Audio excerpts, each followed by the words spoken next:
मैं 15 साल Indian navy में सर्विंग करने के बाद तो वहां से शुरू हो गया। जेआईबी निकल गया ये वन अटेम्प्ट में। पहले तो सोचा नहीं था कि जेआईबी एक अटेम्प्ट में निकल जाएगा, बट निकल गया। तो सीआईबी श्योर था कि मेरे निकल जाएंगे एक अटेम्प्ट में। तो मेरा कहने का मतलब है कि 20-30 क्वेश्चन में आप 2 घंटा बर्बाद कर रहे हो, उससे अच्छा है कि आप 70 क्वेश्चन को 1 घंटा में आप सॉल्व करो। तो ज्यादा जरूरी है क्या छोड़ना।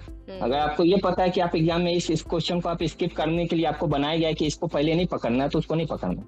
मेरा पर्सनली मानना है कि ओली बोर्ड जो आपको दे रही है मोर देन सफिशिएंट। बस उसके पीछे पीछे चलते जाओ। प्लानिंग आज के डेट में ऐसा होता है कि प्लानिंग हमेशा सक्सेस होती ही नहीं है, लास्ट मोमेंट में धोखा दे देती है। धोखा ऐसा दिया कि मैं बीमार पड़ गया, और बीमार ऐसा पड़ा कि मैं बेड रेस्ट पे आ गया पूरा।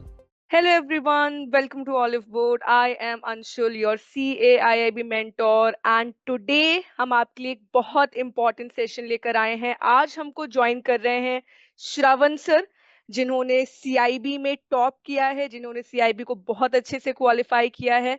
आज के इस सेशन में हम डिस्कस करने वाले हैं, हम उनसे जानने वाले हैं उनकी CIB जर्नी कैसे रही, उनके पर्सनल स्ट्रैटेजी, पर्सनल गाइडेंस किस तरीके से आप सबके लिए हेल्पफुल होने वाली है। हर एक चीज हम उनसे खुद जानने वाले हैं।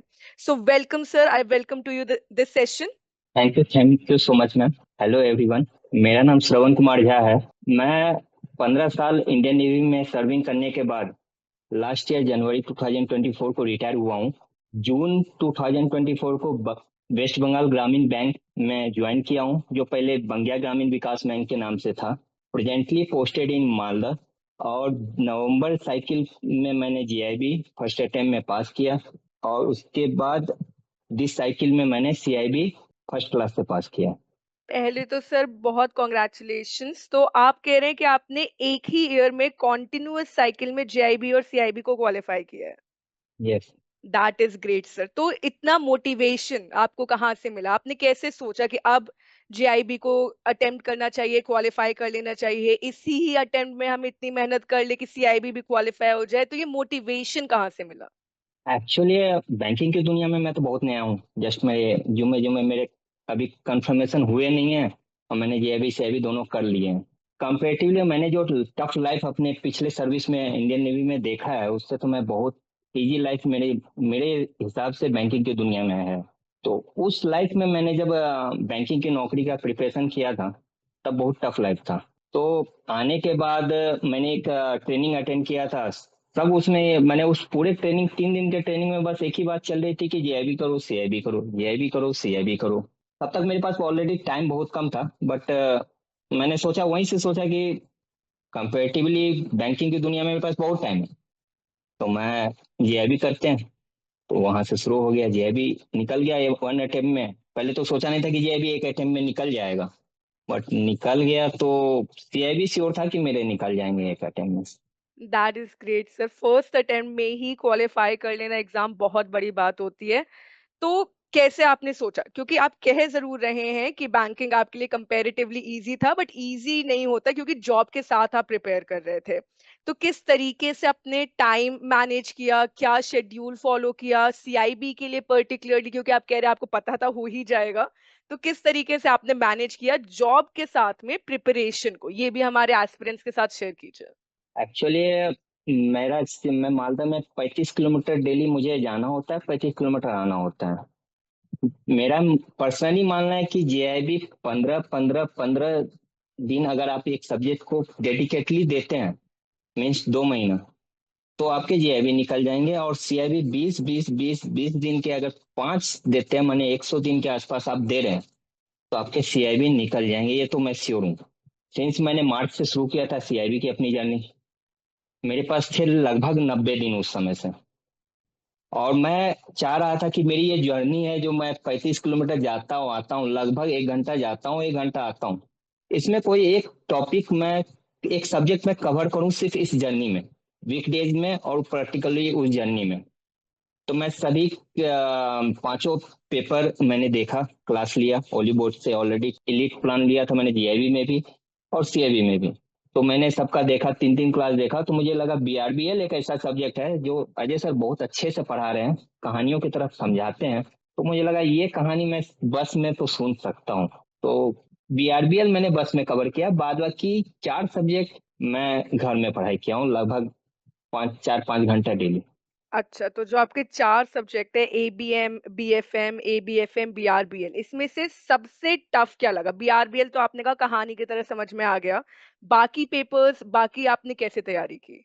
जैसे न्यूमेरिकल्स भी हैं, कई बार न्यूमेरिकल स्टफ लगते हैं, हमको मैथमेटिकल पार्ट आता है। आपका बैकग्राउंड क्या है कि आपने आर्ट्स से पढ़ा है, आपने कॉमर्स से पढ़ा है, किस तरीके से प्रिपरेशन की थी? मैं 15 साल पहले पढ़ा था साइंस से, उसके बाद 15 साल से कुछ पढ़ा नहीं था। इवन नेवी में मैंने बीबीए का डिग्री और बीलिस लाइब्रेरी साइंस का पढ़ाई किया था, मगर ये बैंकिंग की दुनिया पूरी अलग थी। मगर मुझे एक चीज अपने आप पे भरोसा है कि मैं अगर कुछ करना चाहता हूँ तो होना है। इसमें डाउट नहीं है कि अगर आप कुछ करना चाह रहे हो वो ना हो, मगर उसके पीछे लगना पड़ेगा आपको, डेडिकेशन दिखाना पड़ेगा। तो एबीएम का क्या सीन था, मैंने एक्चुअली मुझे स्ट्रेटजी पे थोड़ा, मैं कहीं पे भी जाता हूँ तो थोड़ा स्ट्रेटजी पे ज्यादा फोकस करता हूँ। तो मैंने एग्जाम का शेड्यूल जब देखा था तो उसमें एबीएम सबसे पहले था, उसके बाद 14 दिन का गैप था जिसमें आपके बीएफएम थे। उसके बाद उसके बाद एबीएफएम थे, उसके बाद बीआरबीएल एंड एचआरएम। बीआरबीएल एचआरएम में आपके पास एक दिन का भी मौका नहीं है। तो मेरा मानना है कि जो सबसे ज्यादा टफ है आप उसके पीछे भागो।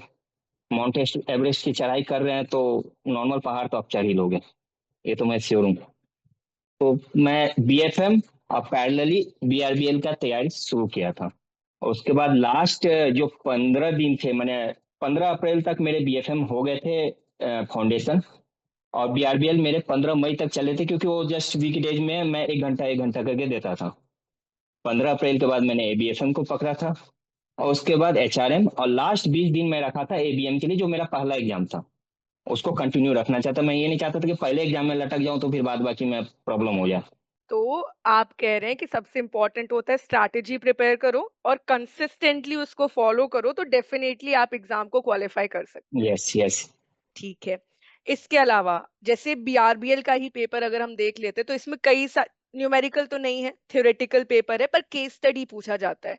क्या केस स्टडी टफ लगा था या केस स्टडी कैसे आपने अप्रोच किया? सच बोलूं तो मेरा एग्जाम में एक चीज मानना है कि आप क्या पकड़ते हो उससे ज्यादा जरूरी है क्या छोड़ते हो। जब भी आप एग्जाम में बैठते हैं, मेरा कहने का मतलब है एग्जाम में आप क्या पकड़ते हो उससे ज्यादा जरूरी है आप क्या छोड़ रहे हो। हम्म। कहने का मतलब है आप 20 30 क्वेश्चन टफ रहते हैं, नो डाउट।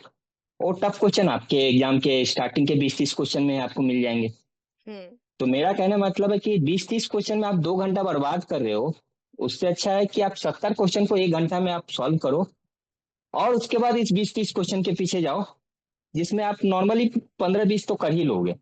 हम्म। तो मेरा स्ट्रेटजी हमेशा से रहता है कि आप पहले क्या पकड़ना है उससे ज्यादा जरूरी है क्या छोड़ना है। अगर हम्म। आपको ये पता है कि आप एग्जाम में इस क्वेश्चन को आप स्किप करने के लिए आपको बनाया गया है कि इसको पहले नहीं पकड़ना है, तो उसको नहीं पकड़ना बिल्कुल, क्योंकि वैसे भी नेगेटिव मार्किंग तो है नहीं। तो ऐसा है। नहीं है कि हम लोग को डर है कि सारे क्वेश्चन गलत होंगे या क्या होगा। तो पहले ऐसा अपना कुछ नहीं। श्योर शॉट कर लेना है कि कौन कौन से आ रहे हैं, उसके बाद टफ क्वेश्चन की तरफ। That is a very yes, good tip actually. Exam में टाइम मैनेजमेंट बहुत इंपॉर्टेंट होता है, राइट? बहुत इंपॉर्टेंट है। ठीक है। तो आपने अपना स्टडी प्लान बताया कि आप ट्रैवल कर रहे हैं, ट्रैवल करते टाइम आप वीडियोस देख ले रहे हैं। उसके अलावा मॉक टेस्ट्स और नोट्स आपने फॉलो किए या फिर आप कह रहे हो कि वीडियोस रिकॉर्डेड लेक्चर्स देखना दैट वाज इनफ? मेरा पर्सनली मानना है कि ओली बोर्ड जो आपको दे रही है मोर देन सफिशिएंट, बस उसके पीछे पीछे चलते जाओ। मेरा प्लान था कि आप एग्जाम वाले वीक से पहले फाउंडेशन खत्म करो।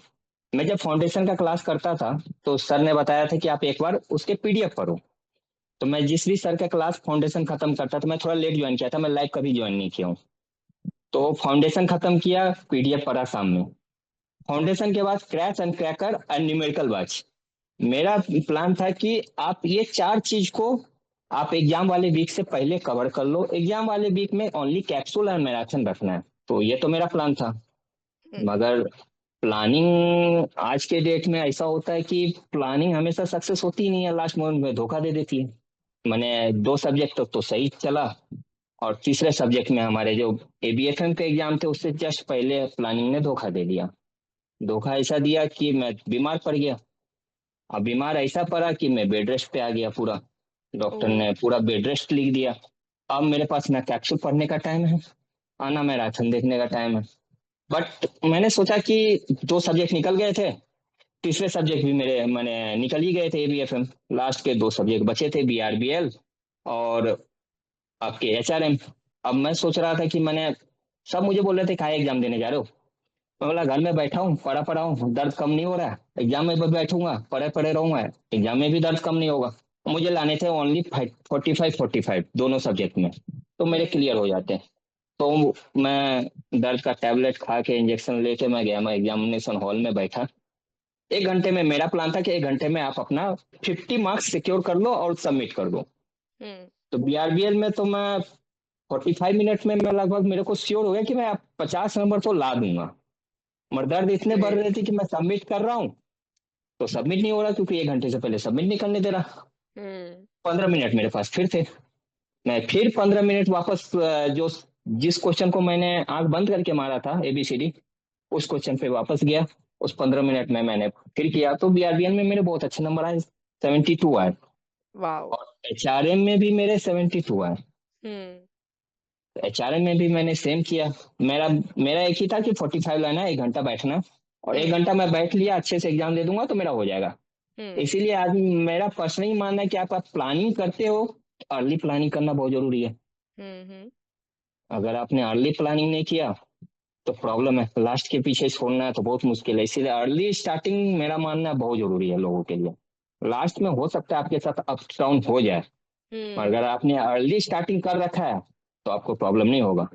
मैंने अर्ली में फाउंडेशन क्लास बहुत अच्छे से पढ़ा था, हुँ, इसीलिए मेरे लास्ट के 3 सब्जेक्ट थे जो मेरे निकल गए विदाउट कैप्सूल के। मैंने लास्ट के क्योंकि मैं बेड पे, मेरा हालत ही नहीं था कि मैं कुछ पढ़ सकूं।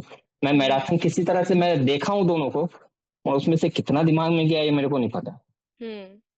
हाँ, तो मतलब प्लानिंग होनी चाहिए बट अगर कुछ ऊपर-नीचे होता है तो उसमें उतनी फ्लेक्सिबिलिटी रखी जाए कि आप शुक्रिया लोग शुक्रिया। आगे भी उसको कंटिन्यू कर सकें, ठीक है।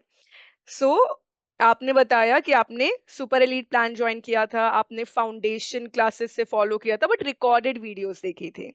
उसके यस। अलावा आपने फाउंडेशन जॉइन किया, कैप्सूल भी आपने फॉलो किए, मैराथन फॉलो किए। फाउंडेशन, क्रैश, क्रैकर, न्यूमेरिकल, हुँ, ये मैंने एग्जाम से पहले का मेरा प्लान था करना है, और लगभग मैंने कर लिया था। हुँ, फिर बस कैप्सूल और मैराथन, बेसिकली हुँ, ओली बोर्ड ने आपको जो दिया है, हुँ, हुँ। मेरा है सबको खाओ। अगर एक बार में आपने सबको कर लिया तो आपको कहीं और जाने की जरूरत नहीं है, किसी और अदर प्लेटफॉर्म, किसी भी नोट्स, मैकमिलन का बुक भी है मेरे पास। मैंने इवन दोनों में, जेआईबी सीआईबी दोनों में मैकमिलन का बुक खरीदा, हुँ। थोड़ा पढ़ने का भी कोशिश किया, बट वो आउट ऑफ रीच है। यहाँ पर आपको नॉलेज चाहिए हो तो बात की बात है, पहले तो एग्जाम क्रैक करना है। तो आपने जेआईबी, नोट्स अपने खुद के नोट्स नहीं बनाए थे मैकमिलन बुक से या कुछ? सारे नोट्स आपने यहीं से फॉलो किए थे? यस। मेरे एक कलीग ने, मैं एक्चुअली बोला था हुँ, कि मुझे मैकमिलन का नोट्स किसी ने सजेस्ट किया कि मैकमिलन का नोट्स पढ़ना है। हुँ, मैक्सिमम मैं सबको बोलता हूँ जेआईबी मैंने ओली बोर्ड से ही प्लान लो, और हुँ, ऊपर से उसमें भी सुपर ही लिख लो, उसमें आपको हुँ, सब कुछ मिलेगा। हुँ, आप मैंने इधर उधर के चक्कर में मत रहो, ओली बोर्ड का प्लान लो, सुपर ही लो। तो हुँ, हमने आपको पेमेंट किया है, तो हुँ, आप हमारे बिहाफ पे वो मैक्मिलन का बुक पढ़ रहे हैं, हुँ, और उसके बाद हमको पढ़ा रहे हैं। कायदे से ये है। हुँ, हमने आपको पेमेंट ही इसलिए किया कि आप वो जो मैक्मिलन का बुक है हाँ, वो आप पढ़ेंगे, और उसके बाद अच्छे से समझेंगे और हमको समझाएंगे, क्योंकि बीइंग ए बैंकर हमारे पास इतना टाइम नहीं है कि मैं बिल्कुल, मैक्मिलन के पीछे जाऊं और उसके हाँ, बुक को मैं समझूं। कब तक हुँ, मैं पढ़ूंगा 800 पेज को, कब तक समझूंगा। तो अगर मैंने किसी को, मैंने पेड क्लास लिया है, हुँ, तो नो डाउट वो हमको पढ़ाने से पहले खुद तैयार होके आते हैं। बिल्कुल, सारे बिल्कुल। टीचर हमको पढ़ाने से पहले खुद तैयार होके आते हैं, तो मैक्मिलन का बुक वो पढ़ेंगे, वो पढ़ के हमको समझाएंगे। हाँ, उसमें से जो जॉब इम्पोर्टेंट चीज है हुँ, वो हमको समझा रहे हैं। बिल्कुल, जॉब के साथ में खुद से नोट्स बनाना बहुत मुश्किल काम हो जाता है। Yes yes yes.